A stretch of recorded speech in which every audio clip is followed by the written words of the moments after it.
మనిషి చూసినాడు, చెంతకు చేరదీసినాడు.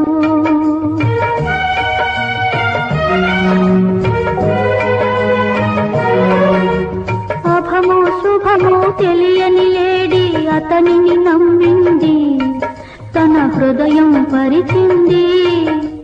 ఆ తరువాతి